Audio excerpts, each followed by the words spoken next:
morning. Most of you know me, of course. I'm Glen Weber. I'm going to tell you just a little bit about just briefly about my upbringing. I come from a family of 9. There were 9 of us. My father died when I was about 11 years old, and we were not poor. We were not rich though, and I learned at an early age that you really had to work hard to make it anywhere in this life. So I began working, doing paper routes and mowing lawns, and I bussed tables at 15, and worked at Kentucky Fried Chicken, the grocery stores. I worked at United Parcel Service from 3 a.m. to 8 a.m. 5 nights a week for 6 years while I was going to junior college and college, and worked my way through college, and then I worked as a night watchman during law school. Came here, my first job out of law school in 1987. Interviewed with Paul Lobley, told Paul Lobley I wanted to try cases, and he said, "That's great, you're hired." And I started trying cases and being a prosecutor, and being what a prosecutor I feel is all about, which is getting in the courtroom and trying cases. Within a year being in the State's Attorney's Office, I was trying murders. And from that point on, in about 1988, 1989, I was doing major violent crimes from all the way up until about the year 2000 when I was elected State's Attorney in Joe Davis County. I came back here after 4 years in Joe Davis County, and again was prosecuting violent crimes. Went to Boone County as First Assistant State's Attorney, and then after that went into private practice. So, the question, of course, that many of you may think about, and I'm asked all the time, it's kind of amazing. People say, well, why are you doing this? Why are you running for State's Attorney? And, I can sum it up real quickly, and that is, violent crime is destroying this community. I think we all see that, and we all know that. And I think if you look around and you ask yourselves, do you feel safer now than you did 4 years ago?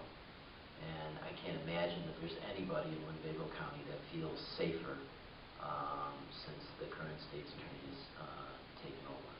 And I've seen firsthand, just working in private practice and talking to my friends in law enforcement, I have seen that violent crime has directly risen because of the incompetence of the present State's Attorney and because of plea bargains and bad deals. We've seen what's happened in the jail. We've seen that the criminals actually are controlling the jail population. And so you are paying for what the criminals control of the jail population in terms of hundreds of thousands of dollars, while the criminals continue their cases as long as they want. And they continue them and sit in the Winnebago County Jail as long as they want because you are paying for it. And so that is why I'm running for State's Attorney, is to get those cases quickly to trial, as I did for 21 years as a prosecutor. So this is not some empty promise. This is something I did for 21 years. Get those cases tried, get them out of the system within a short period of time, saving you hundreds of thousands of dollars and getting you the justice that you're all entitled to, so that you will feel safer 4 years from now, 2 years from now, 3 years Thank you, from now, Glenn. 4 years from now. Thank you. We went over the 2 minutes there, but thank you. John, go ahead. I probably won't need the whole 2 minutes because most everybody here knows who I am, and I appreciate everybody's support. I'm very, very honored by it. Obviously, most people here know that I've helped protect you, your family, and friends for almost 20 years now as a police officer. Glenn and I have worked several cases together. Unfortunately, some of them are the cases that we can't talk about because they're just so horrible. But we're here because we want to repeal the 67% tax increase on you, because it's hurting you, it's hurting other Illinois families. We want to repeal the business tax because it's hurting business. Our jobs are leaving. We're tired of that. How are we supposed to make it if we don't have jobs in this area? Those are our top 2. Our number 3 is concealed carry. We will have another bill coming through, either in the veto session or next spring, to make sure that this state gets concealed carry. And we will pressure, we will fight for that. because we have to have it. Glen Weber is absolutely 110% correct. This community is crime-ridden, and we can't stand for that anymore. And you must have the right to protect yourself. I want to be on record to make sure that everybody knows that I support Frank Gambino 110%. I want to be on record to make sure that everybody knows that I support Glen Weber 110%. These are two men that we have to have fighting for us. One in the State House, on the Senate side, and the other in our state's attorney's office. My opponent and Frank's opponent are taking money from personal PAC. They're being heavily funded by these folks. We cannot allow this.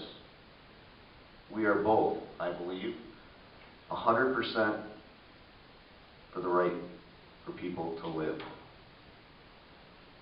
These two candidates that we're running against want to let children, 12 years old, not have to tell their mother and father that they're going to have an abortion? That makes my blood boil. And it should make yours too. Because now these children might be victimized twice. And their parents will never know, in some cases. We can't let this happen. Only together are we going to take this state back. Only together are we going to take this country back. We all need your help. Glen needs a lot of money. Frank needs a lot of money. I need a lot of money. These things are not cheap, unfortunately. We need people more than we need money. We need an army on the ground to spread our message. Because that's even more important than money. I apologize, we're over 2 minutes. That's okay. Thank you for the passion.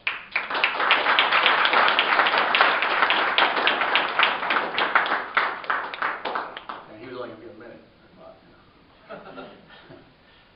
Obviously, you know I'm Frank Gambino. A little bit about myself. I know I've been here before. We've talked in front of me before, but I'm a product of Rockford, born and bred here.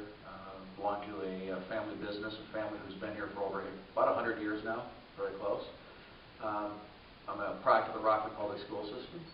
Graduated in 1978 from Guilford High School, went on to Indiana, came home and began working in the family business in '83. For 30 years I've done that. I've worked at the business, and I run the business now. I'm married, 27 years with my wife Angel, who's an RN. I have 4 kids and recently 2 grandchildren. One of those a single mom. You know, she made the right choice. It was a mistake, but we're blessed, and we love our grandchild. You know, as a businessman, I've had unique experience as, you know, dealing with numbers, dealing with business. But as a realtor and a home builder, you really get involved with people's personal lives, and especially as a contractor, because that's really what I focused on our end of the business, was the home building. And I worked with probably close to 1,000 contractors several years ago. Today, we're down to about 25 to 30. And my opponent thinks things aren't too bad. I'd like to introduce him to about 300 or 400 people who are working minimum wage jobs to make ends meet, or sitting around without work, because things are not getting better. I've had the unique experience of struggling myself as a business. If it hadn't been for my wife and her job, we wouldn't have survived. I had to go off the payroll as well as my partner. We made that decision, went to our wives, and you know, they stepped up, and they've been supporting the family now for 4 years. And God bless her that she's got a good job, and she's a strong woman. But you know, during that time, I didn't give up. We've reinvented our company. We've turned it around. We're becoming successful again. And I guess that's really kind of why I'm looking at running. I want to do that to the state. It's doable. It's doable across the board. I've done it. We've done it at the county level, John and I. I'd like to have the state of Illinois look a lot like the county of Winnebago financially. We've made the proper cuts. We've balanced our budget. We haven't diminished one service at all, and that can be done at the state level. And my 2 minutes are probably up, so I'll get off my my podium, and that'll be it. Thank you. Okay. So here's the rules of questions. The rules of questions basically are simple. You get maximum a minute, no filibustering on the questions. I just ask that you ask the question, no long statements, just ask a good question. We'd like to have questions for all three candidates. When a question is asked, it can be answered by all three candidates because they all face similar issues. The lens might be a little different, but still there are similar issues.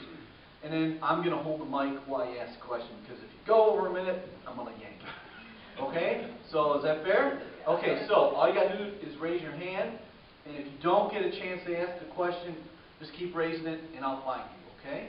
Okay, we're going to go to Danny McCarty first. Thank you. Thank you, gentlemen. I would just, it's kind of a twofold, but I think that you've already answered part of it. You're all pro-life candidates? Yes. Okay. The second part of it is what I just found out. I was going to ask these two other gentlemen, Steve Stottleman and Carl Watzko. I've just got some information. Stottleman gets money from Planned Parenthood at Illinois Action Pact. He gets $500. And Carl Watzko, he got money from the same organization. He got $250. So just to let you know, these two other candidates, they're not here. One of the other reasons they're not here is because they're pro boards. And if you have any questions for Wasco or Stottleman, just ask me. I'll answer it for you. Okay. Next. Okay. David, Would you like to answer that, guys? Yes. I'm sorry. You guys go ahead and answer. I thought it was a statement, but you guys go ahead and answer. I think those numbers are from the primary. I believe they've gotten a lot more money since the primary from those groups. A lot more. And it's disgusting. Yeah, first of all, yeah, I don't know about Carl. I haven't been tracking Carl, but I've been tracking Steve. And I don't think Planned Parenthood is weighed in too heavily, but they have weighed in with at least a couple $1,000s. It's the personal PAC that is doing the IVs behind the scenes, sending out letters, telling us that because we protect those who can't protect themselves, that we're horrible men and we should be defeated. And that's to the tune of thousands. There is no actual record of that because it's not a recordable kind of issue. But a cute little story as I was talking to somebody who I knew was going to try to trip me up on pro-life. So I decided to start the conversation out, and we had a conversation, and I suggested, interesting thing going on Mars these days. Oh yeah, it's interesting. Forest City Gear's got all their stuff up there. So wouldn't it be interesting if we found life up there, some single-celled, whatever, and we could claim that there'd be life up there. And that individual said, yeah, that would be interesting, finding life somewhere else. Well, then when he got to the pro-life question, I suggested, well, if 2 cells of Mars are life, what do we call cells of the human body? Wow, good answer. So, what's the distinction? Why is there a difference? We could claim life in our, in our newspapers. We found life at in somewhere else, but we can't claim that we found life in our human bodies. Right? So, at that point, I went, wow, good answer. And to piggyback off that, Glenn, within the last 4 years, even longer, a lot of protests took place outside that abortion clinic. And the local police authority and the local state's attorney were pretty soft on prosecuting people that assaulted members down there. So they'll be down there praying, and there are people assaulting them. What is your stance on that? Would you prosecute these people that are assaulting protesters? And there's another issue right now where a guy jumps out of a car and assaults Kevin Rilo while he's standing there with a sign on the road. He jumps out of the car and assaults him. And right now the police and the state's attorney are letting it go. What's your position on prosecuting? Well, of course, I mean, every case, though, we review, and if it's a provable case, we're going to prosecute it. I mean, Most of the time there's video to prove most of it. There you go. Yeah. So you won't let this kind of stuff go? No, I mean, we're going to look at every single case and prosecute every case that comes by my desk. As long as we can prove it beyond a reasonable doubt, we're going to prosecute. Cool. Thank you. Okay, go ahead. Mr. Gambino earlier mentioned that he'd like the state budget to be more like the Winnebago County budget, and I'd be anxious to hear the three candidates elaborate on that. On budget issues? As it relates to the county? No, Or the just state. budget state? How the state has a budget that's pretty out of control, $600 billion out of control right now in unfunded pension liabilities. How would you work to get that budget under control at the state level and apply the principles that you use from Winnebago County? I'm going to hit just some high points because I don't want to take up a lot of time. When you talk about the state budget and its problems, we could be here for hours. I kind of look at it as a three-pronged approach. Pensions are number one. What I'd like to do is, from today going forward, no more pensions. We go to a 401k and some kind of a contribution and probably some health insurance. Because once we do that, we now have a defined and a finite problem. We can get our hands around it. If we don't stop the pensions, it will continue to I won't say escalate, but it'll just continue on. It will permeate forever. We need to migrate those that are on the pensions and retired off of taxpayers. It's going to take time. We need to modify some of what's going on in the pensions, and I'm not going to go into detail on that, but it's going to affect COLAs. It's going to affect there will be some caps. We need to look at in certain cases, because each pension is different, maybe lifting the retirement age. There's all sorts of things you can do to bring the cost down and more manageable. But that's going to be a long road to hoe, but we have to do that. And I think if we can say from this point on no more, then we can manage it going forward. The other is, if we look at the budget, we at the county, when John and I were on the county, and I was on a little bit before he was, but we took the approach, look, we're going to have to go in, we need 3 to 5% across the board. We actually started with 5% across the board in 2008.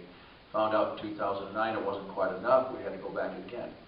But when we did this, we looked at it as like a 5-year plan. 2 to 3% this year, 2 to 3% next year, 2 to 3% the following year, so that we could manage the services and not put too much distress on our departments too quickly.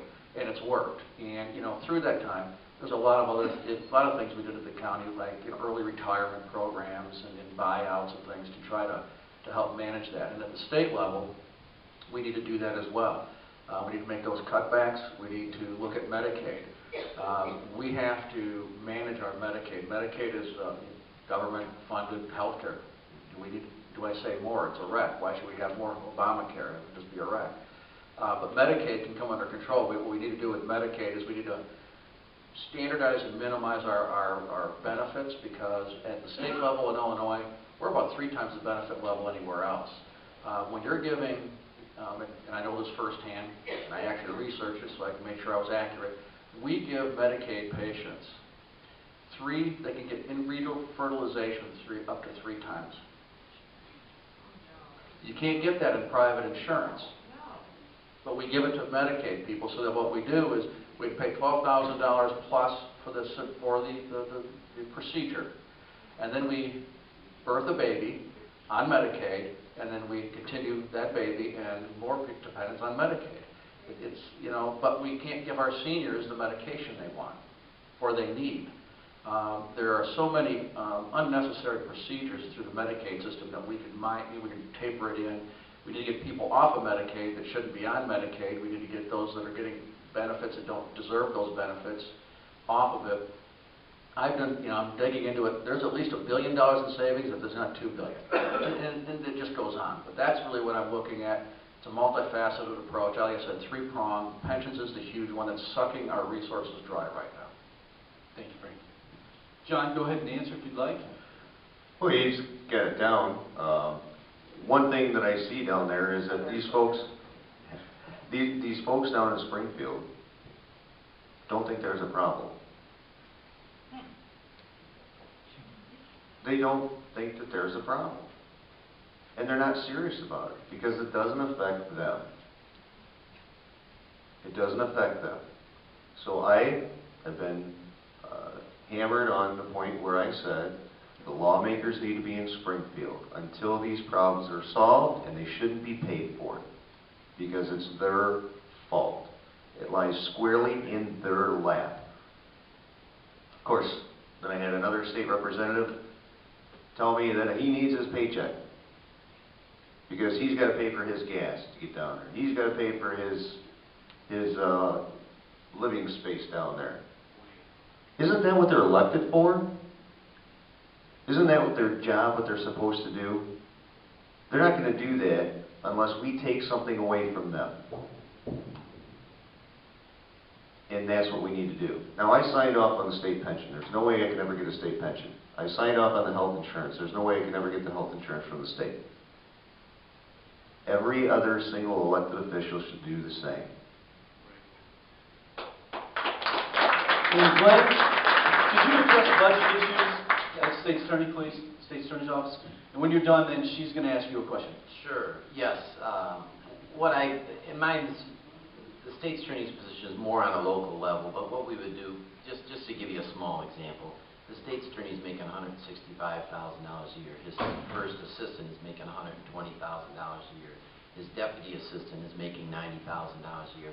And his one of his top actual persons who does prosecute cases on a regular basis is making about $80,000 a year. So, you know, do the math, that's over $400,000 in salaries, something like that, if my math is good. But all four of them, for 2 weeks, tried one murder case, okay? We've never done that ever in the history of Winnebago County. When I was trying murder cases, I would try the case, and I was making about $60,000 a year, but anyway, I would try the case, and I'd have a younger assistant sitting along with me who would be learning on how to try a case. That's how you try a case. Now, once in a while, we'd take two of us, if it was a complex, difficult case, two of us would try the case because there were issues and we wanted to make sure. Understand, on this case where they had 4 lawyers and they still got a confession suppressed, that's a whole different issue. But where they had 4 lawyers on it, this case, you know, a 5-year-old could have tried and won. The case was so overwhelming. So you're spending over $400,000 a year on one murder case, okay? Meanwhile, the jail population is going up and up and up and up and up, costing you hundreds of thousands of dollars because of these cases getting 2, 3, and 4, and 5 years old. So the way to do this, fix this problem, is to have the state's attorney try. Oh, and by the way, getting back to that, the state's attorney has sat in on 2 trials in 4 years. The first deputy has sat in on about 3 trials in 4 years. The deputy has been there about 20 years and tried about 5 cases in his 20 years. Okay, so you have incredible waste of time and taxpayer money. And that's just the top. I know I don't have hours here, so I can't run down the rest of the 47 attorneys, but that is what's happening, and that's how we would save. Because, you know, there's no reason to have, when you have the volume of cases in there, it's absolutely inexcusable to have anyone, including myself as state's attorney, not trying cases on a regular basis. It's just absolutely ridiculous. I mean, if you didn't go to law school to be a prosecutor, to be prosecuting criminals, then go to real estate, taxes, personal injury, whatever you like to do. But don't be collecting a paycheck and a pension in the state's attorney's office. And that's how I would address the budgetary issues. We have another question here. Thank you very much. I want to thank John Cabello. I saw that you voted against the ICC issue, and you were one of only about 20 or 30 people that voted that way. My question is a personal one. We live over near Edgebrook Shopping Center in Winnebago County, but we're surrounded by Rockford. And a few years ago, we got up one morning and looked at the paper, and the mayor had asked Chuck Jefferson if he would sponsor a bill to include our area of the county in the city. And we were not consulted about that. It was not anything that we were asking for or cared about, and it was just a move to raise our taxes. So I would like John Cabello and Frank Gambino to speak to that issue personally. Would you be willing to fight to keep the rights of county residents if that's what they want to do, if they want to stay in the county? Thank you. Well, thank you very much. Absolutely. The reason why I voted no is because people didn't want that in this area. So it's not, even if, let's say I was for it, which I'm not, but if I was for it, I would still vote against the ICC bill that you're talking about. Right, I just want to answer that question first. The point is that I have my own beliefs, but it's not what I believe. It's what 51% of the people that we represent believe.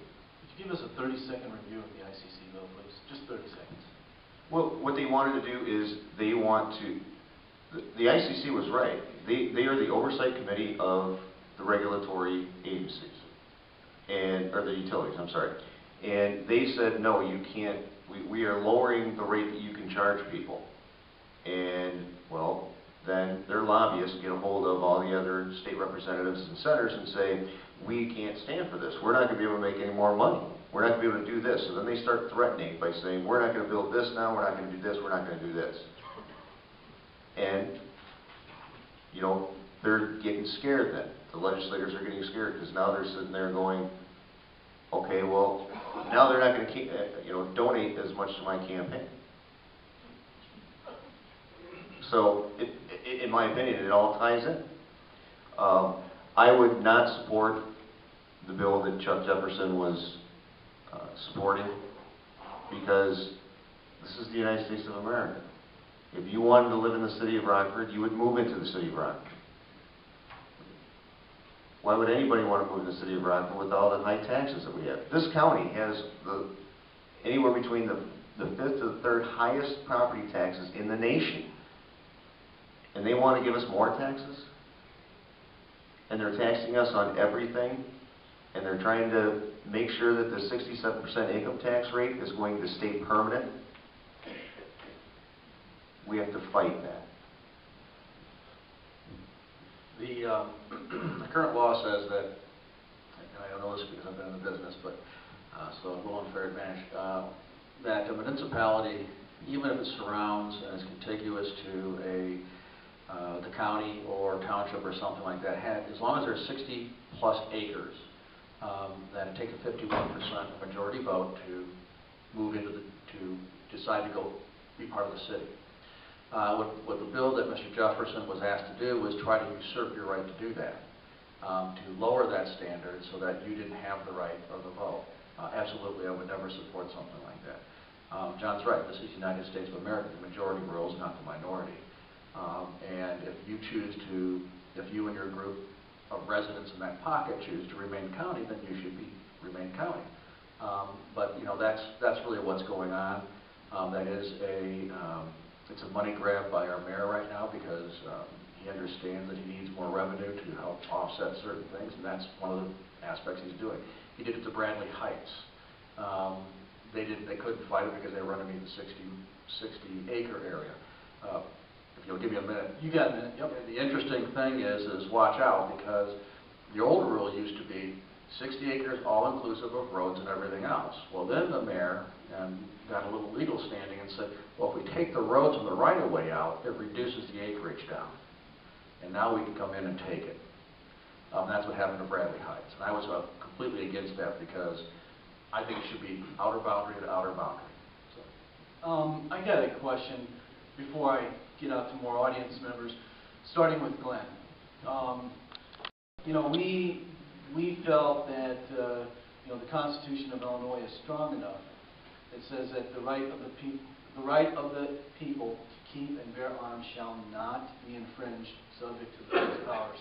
Interpretation of police powers is whether or not police powers is a state, or whether or not police powers is actually on the spot a police officer telling you to drop your gun. But that aside, shall not be infringed.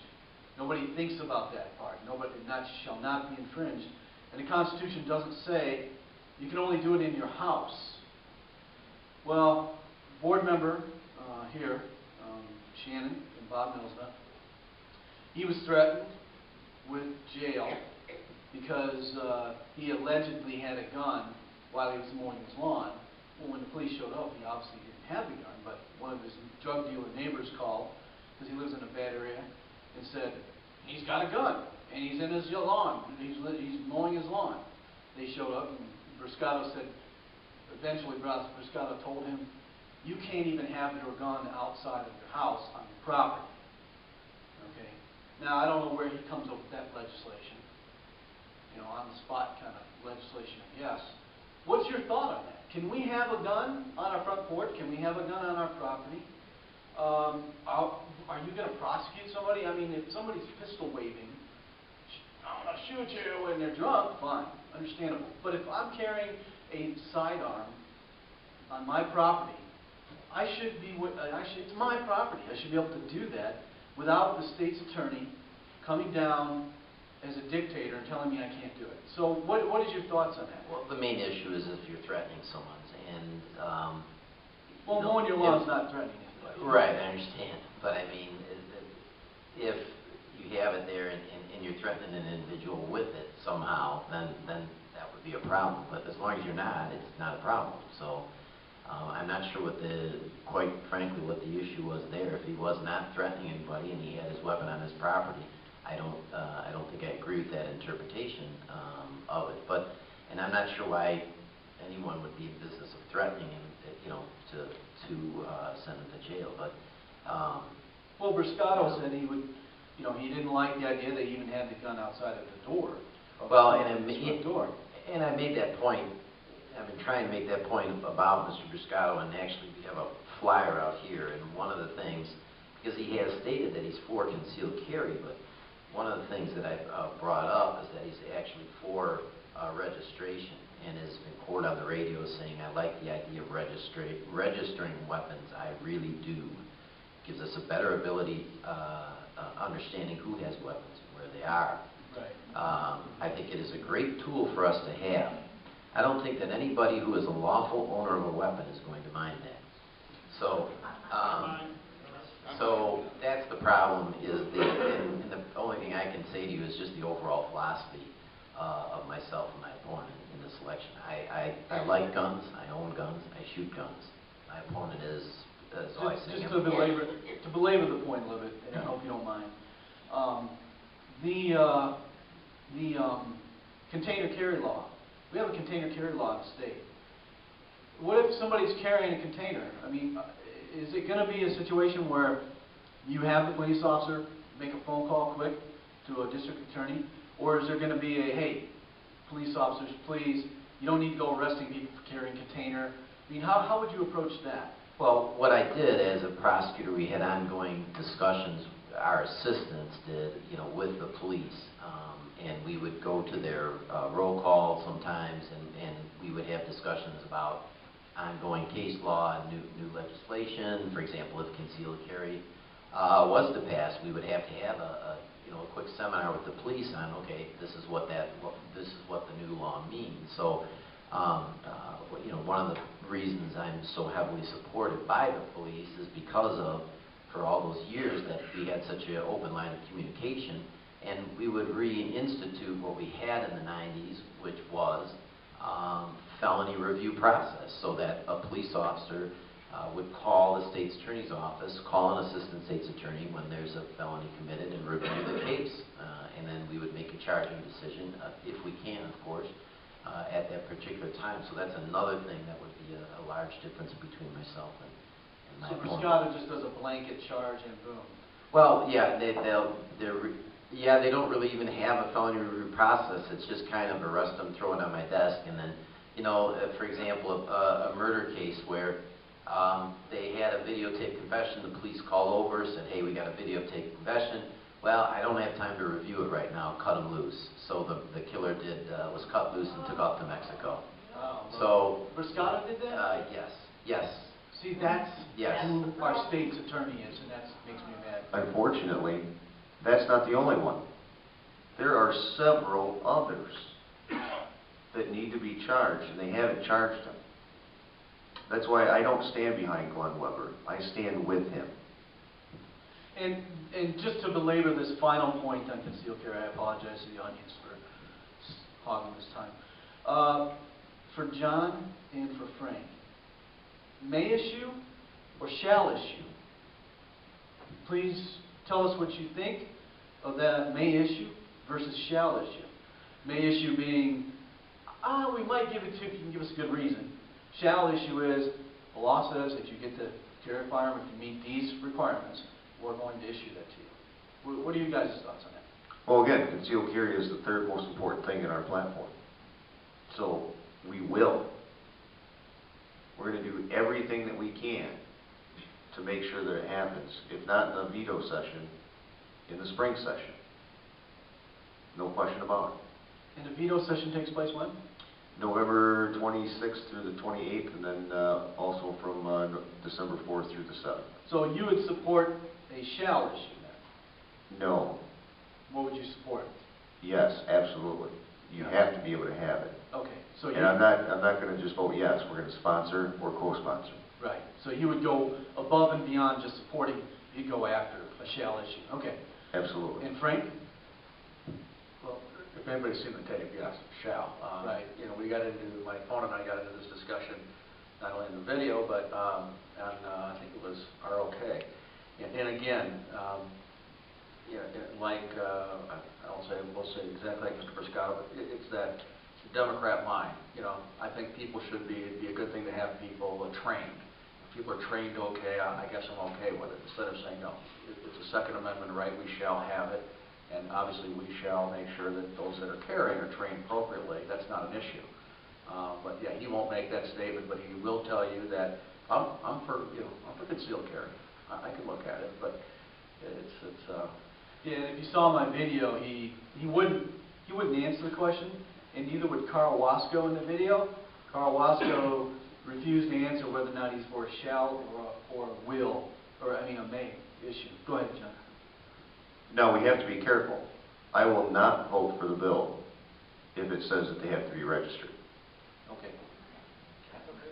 Because registration is not an option. No.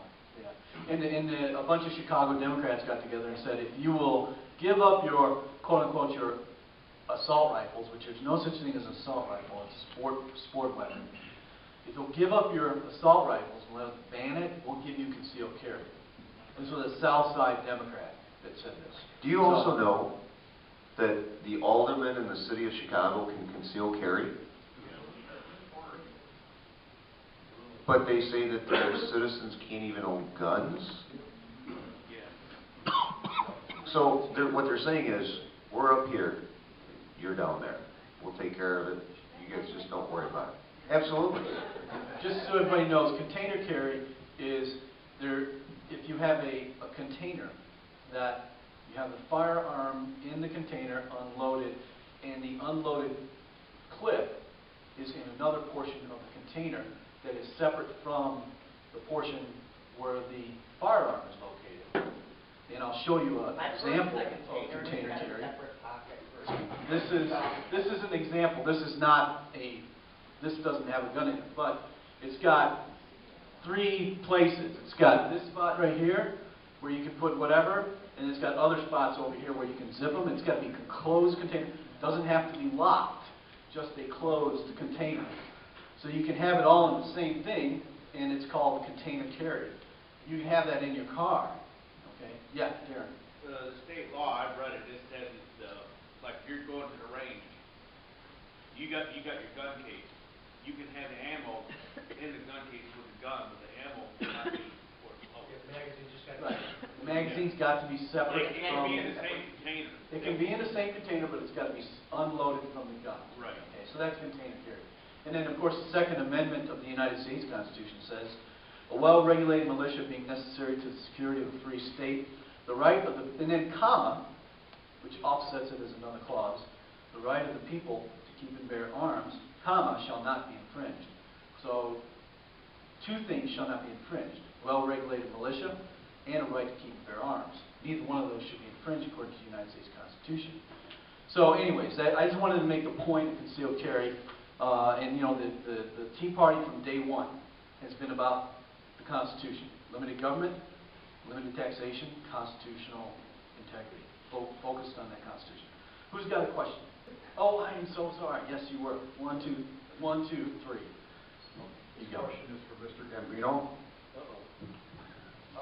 When you had talked about changing people's pension to a 401k, my question is, what happens to the people's pension where they've already put time or money into? Okay, do they lose it? But my question is, the point that I'm getting at, I was with Central States Pension Fund, and I was 35 days short of being vested 10 years when my company switched to a 401k. I could have went somewhere else to get my time vested, but I liked the company and I stayed. So my question is, what happens to the money that was put into their pensions? Do they get it? If they don't get their pension, does some of that money they put in their pension get transferred into the 401k? That's actually a very good question. My idea really suggests that we're only dealing with new entries into the field. Those that are in and not tenured yet, I believe, and I'm not a constitutional attorney, but I believe that once they are, at least in government, private enterprise is different. They have to stay within the pension. Once you start putting into the pension, there's no just opting out at any point in time. You are there. So what I'm going to suggest is, if you are not in the system, you are not working for the teachers organization, or you're not part of AFSCME today, but you're applying, you would enter in as a 401k. All those currently in the system would have to stay, and they would migrate through the system, and through the retirement, things like that. And yes, they would be paid their pension, as constitutionally. Well, I think the constitutional question is going to come up, because as soon as they make a decision, it's going to go to court, I can assure you. But that's how I vision it's going to happen. And with the limited knowledge of law, constitutional law that I have, I don't believe that we can go to somebody like yourself, if you were in the system, and say, oh, by the way, we're switching you over today, because private enterprise and government work different ways on how they do their pensions. Thank you. So even if you do get your way, you still have a problem. I'm sorry?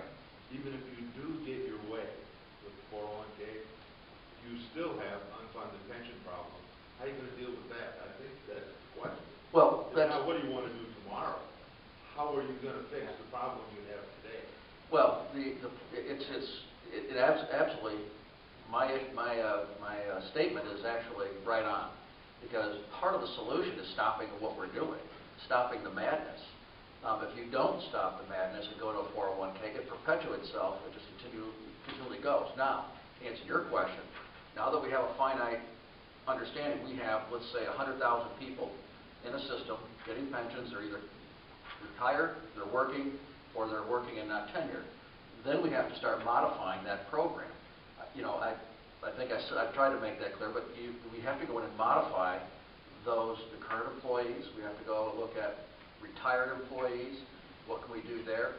This system is not going to go away, folks. I mean, I don't like it as much as you do, but I'm a businessman, and I'm smart enough to understand that we entered into a legal obligation with these people, a contract that they have not breached.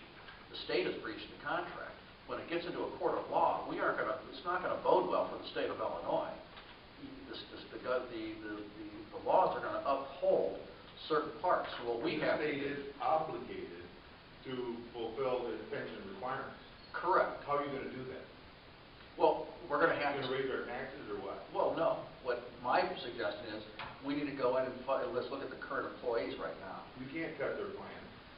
You can't cut their plan. No, I understand that, but that's nuts. Here's how are you going to raise our taxes or what? Give a chance. No. Give a chance to answer. He's not answering. Okay. Yes, I am answering. Give a chance, please. Thank you. If you'd like to, I guess I am answering it.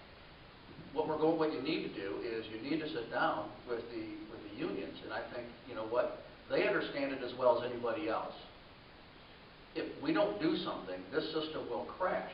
So what we have to do is formulate a plan that's fair, that's going to make sense, and it's going to bring us to a level that's manageable based off of what we can afford at the state level. Part of the whole issue is not just managing the pension. We have to also cut our budget because that's where we're going to get the funds to pay for the pension. There you go.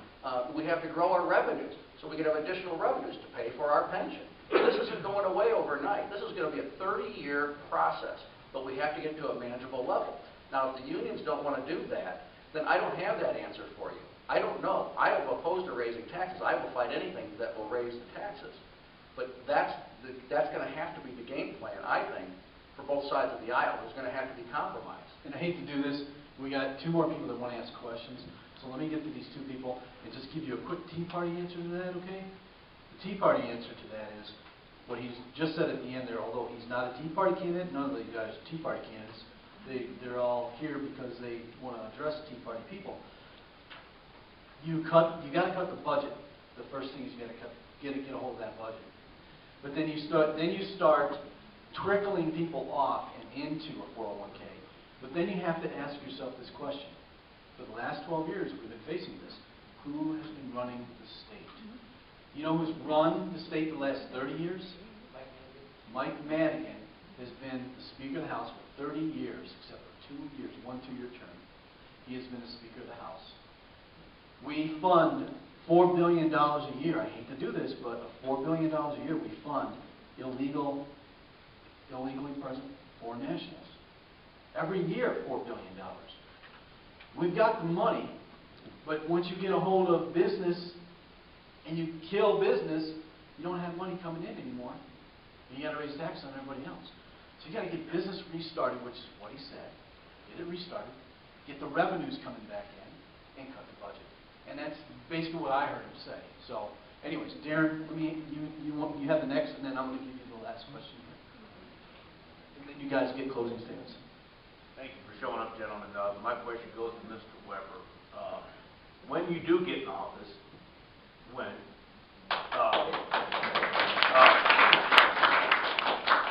would you do the same thing as the state's attorney down in Bloomington, where he said he would not prosecute somebody that is arrested for concealed carry? Would you do that? You know, the only problem I have with the state's attorney down in Bloomington is he made a blanket statement that in all cases I would just basically ignore the law. And I don't think as state's attorney you can make that kind of a blanket statement. What I've said all along is that every case will be reviewed, you know, on an immediate case-by-case basis. And we just kind of do it as we go along, reviewing cases, working with the legislature, hopefully getting that passed. But I think you create other problems by making those kind of blanket statements. Remember, you have to work with the police. You've got police officers out there, Right. John, others that are risking their lives. You don't want them who are now supporting you full force to just, they look at you like, oh, wait a minute, who's that kook I just supported who said he's going to ignore all the, you know, ignore the law in total. It's just, and I guess this is the most political statement you'll ever hear me make, but it is kind of that. I mean, you have to be sensitive to your bread and butter, the guys that are, you know, taking care of you and taking care of you out on the street. So I think the police, at least in the past, for the 15 years that we had the system of felony review, for the most part, were very happy about it because they could review that case immediately with a prosecutor who had an objective view as to how this is going to fly in court, whether it's constitutional or not, all those issues, and then make a charging decision, rather than saying, well, charge a guy, throw him in jail, throw it on my desk, and, you know, we'll see if I get to it in 3 or 4 months or 3 or 4 years. You know, that's the best answer I can give you for now, and then hopefully we'll get it, you know, we'll get the legislation passed. Thank you. Okay, thank you, Glenn. And that felony review is really, that is a cornerstone. That is a key to this issue of concealed carry in this area. So I appreciate that we have somebody who's willing to look at that. And this is somebody that we need to find a way to support. You know, he's on, basically doesn't have, you know, the support Joe Briscato's got. Joe Briscato has been in office for 4 years with probably $1 million in his campaign. So here's our last question. I have a question and a statement. My question is something, how do we get rid of the double dipping in the pension fund and stuff like that? Should we just have a law that says one pension for public servant and you don't keep switching positions to get more pensions? And then my statement is there any way possible that we can keep the crazy politics of Chicago out from affecting the rest of Illinois? I mean, can we just like separate them from the rest of the state? Or I don't know, it's just a dream, but what's your thought? It will require an earthquake so that it falls into Lake Michigan. I've already done that. I've signed off on the state pension. No way I can ever get one now. So we're leading by example. But we also have to make sure that we get rid of it for all state all state elected officials. I go down, we've done it on the county board level. Any elected person, why are they getting a pension? It just doesn't make sense. Now, if my opponent's elected, since he has 6 years on the city council, making $9,500, might be actually a little bit more now, a year, he's going to take that and move it over to the state side. And now he's fully vested in a state pension at $68,000 a year. There's your pension answer. Problem. You're going from a pension that is somewhere in the neighborhood of $9,500, $14,500 a year. And in 2 years, he's turning that into $67,000 a year. So you're blaming an individual for doing something that is completely legal. But we need to change that. We need to change it. We How did need you to get change that it. way in the first place? Well, Yeah, I agree. absolutely. Absolutely. And that is a huge part of the pension problem. Why do we have school superintendents making $400,000 some $100 on a pension every year? We need to cap that. Just because they're making that amount while they're working doesn't mean that they should be getting that amount when they're retired. Well, as I understand it, there's some similarity in business approach between Tea Partiers and Libertarians.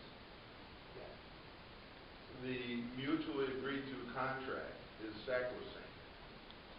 We understand. I totally understand what you're With an saying. expectation. Keep the promises, yes. You keep your promises. Right. You don't blame Michael But, Madigan. no, but they're the one that create. Well, let me tell you a little bit about Michael Madigan. Let me tell you a little bit about this.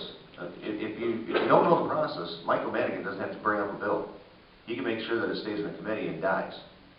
So just because a bill is moving forward doesn't mean it's going to come to the House floor. So yeah, it is Michael Madigan. He has more power in this state than the governor. And that's wrong. We need to change that. I would like to see the Senate President and the Speaker of the House a statewide election on off years. That way we have a decision as to who is the Speaker of the House. Transfer that to the federal government. Right. You know what? We've been doing things so long the same way, and it's not working. We have to change it. We have to have the courage to stand together and change it. All right, so let's